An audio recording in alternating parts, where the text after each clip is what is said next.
Good evening again. This is Wormy, and this is a video response to Annika's question posted on her video, Wiccan Pagan Books, The Big Review. She asked everyone 3 questions.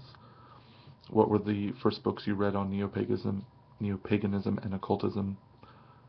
Which books were most helpful for you? And what are you currently reading? There's really no quicker way to catch my attention than a discussion on books. Just flash me a little of that sexy index and you've got me.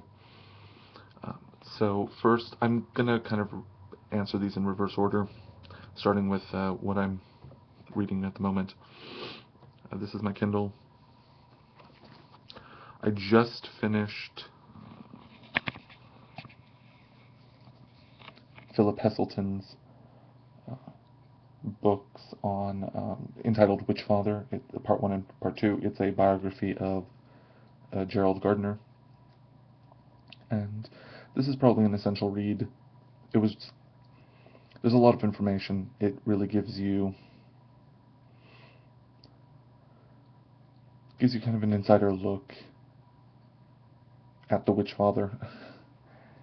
If you consider yourself Wiccan or even neo-pagan, he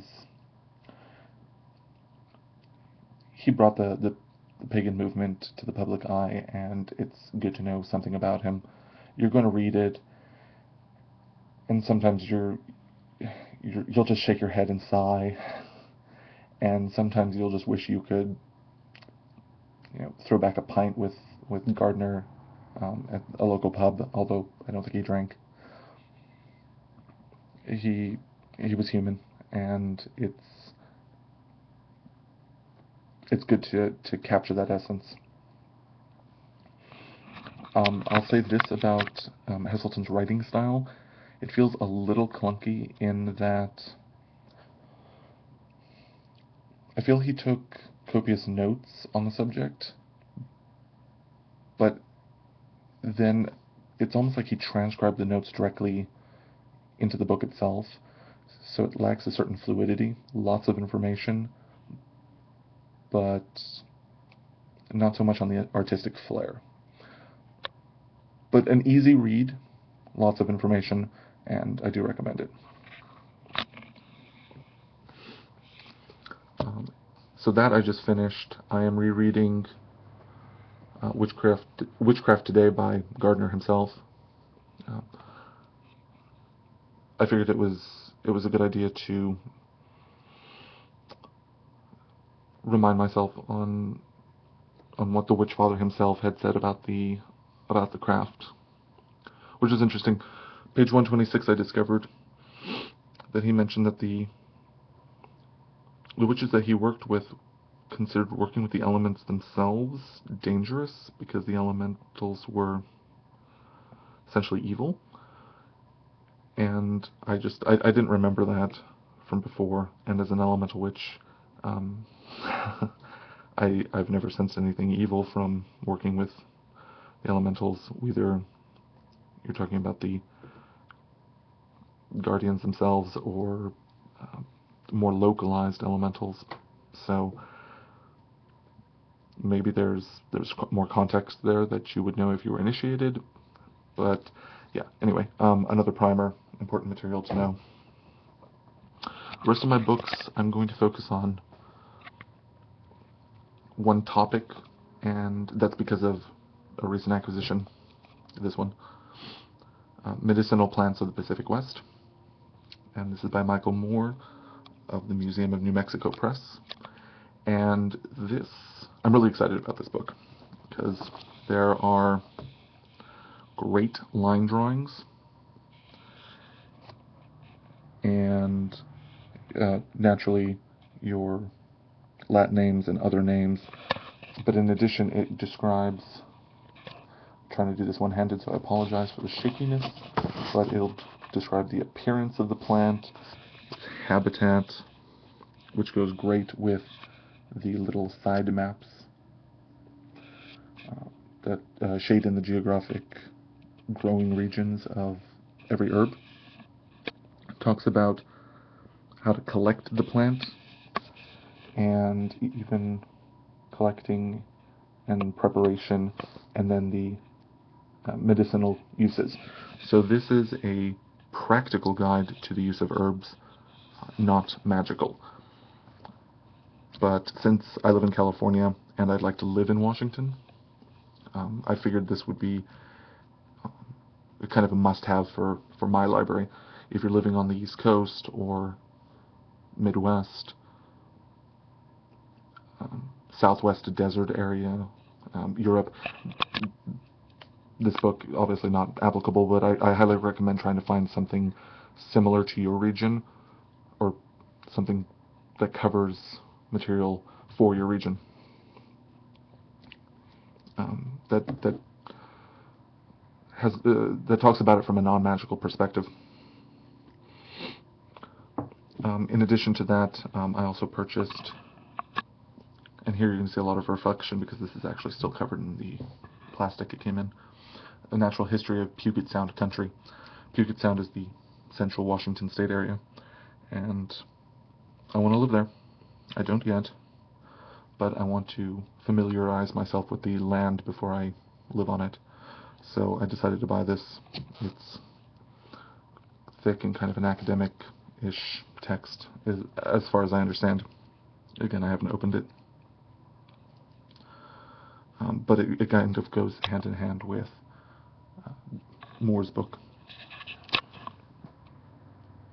So these two books are next on the chopping block to get read. As far as things... Oh, and then one other one that I recently got is the Master Book of Herbalism by Paul Beyerl. And a lot of you have vlogged about this one. It seems really promising. It's got the practical knowledge of herbal use for homeopathic and medicinal uses, but it includes magical properties as well. So I don't think you can have really too many of these kind of books, because when you're working with a substance that may have adverse effects, it's probably a good idea to cross-reference as often as possible. So I got this one even though for years and years, I've used this one, A Druid's Herbal for the Sacred Earth Year by Ellen Everett Hopman. And this book is fantastic in that it divides the herbs up by the 8 Sabbats. And the chapters start off with a little bit of the Sabbat mythology, and then the herbs are divided up by, or describe magical properties, homeopathic properties, and then medicinal properties. There's correspondence to astrology at the end, astrological charts, and it includes herbs useful for last rite ceremonies, childbirth, and childhood initiatory purposes, and hand fasting. So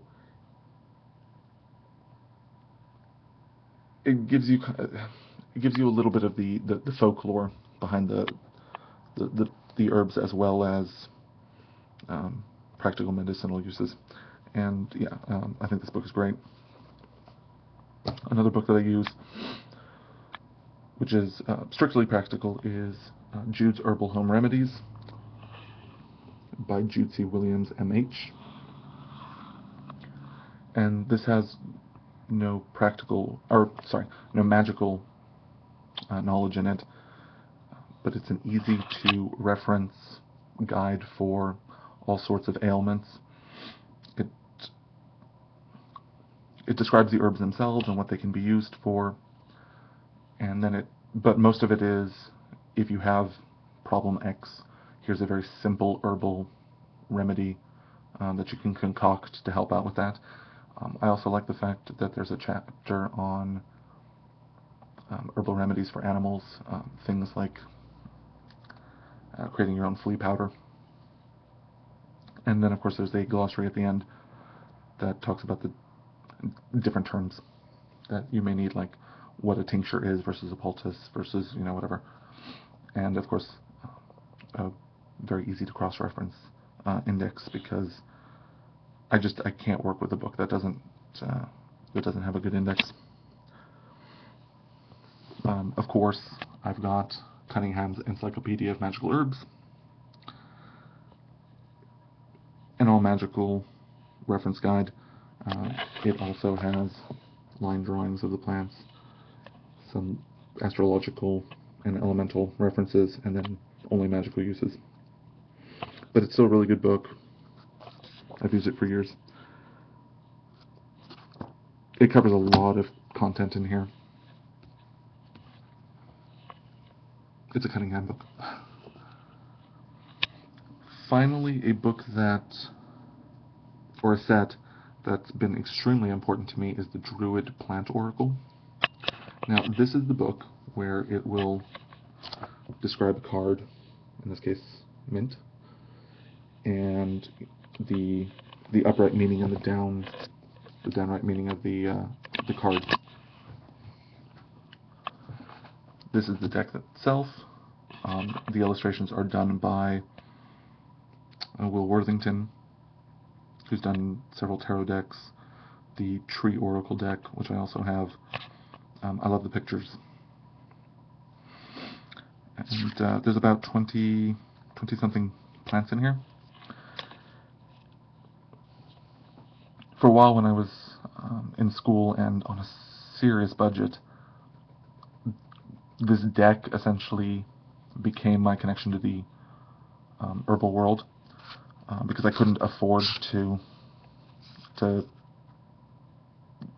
buy packets of herbs, fresh, dried, or otherwise. So whenever I wanted to do working and I wanted to connect to the spirit of a plant, I would utilize these cards. In addition, they take up very little space. It was easy to tuck them away. No special preparation was needed to store them. Garlic looks great, right? So for several years, these were my plants. So also very, very useful. Beautiful illustrations. Juniper. One in here is called Ivy. I actually have ivy growing on the wall outside my house. So that was the only plant that I actually had access to the whole time. Everything else was through these. Anyway, I wanted to share that. And again, this is only the herbal spectrum of my practice in the craft. I think herbalism is really interesting. It's the one place in the craft where you have the synthesis between science and sorcery. There's the magical aspect of it, where you connect to the spirit of the plant and the energies behind it, and of course the science, where you can quantify the results of concocting something and consuming it, or applying it, or inhaling it if it's aromatherapy. And I think that's really interesting. My knowledge is still very sketchy. I have a terrible black thumb, so I would like to at least add to my knowledge of the theory behind it, even though I have terrible luck when it comes to practical application, as in growing my own herbs. It does not work. But at least they look presentable on my shelf, very impressive. So even though my greenhouse is bare. Anyway, I look forward to seeing other entries and video responses to our questions, because again, I love a good book and a great book review. So you all have a very good night. Cheers.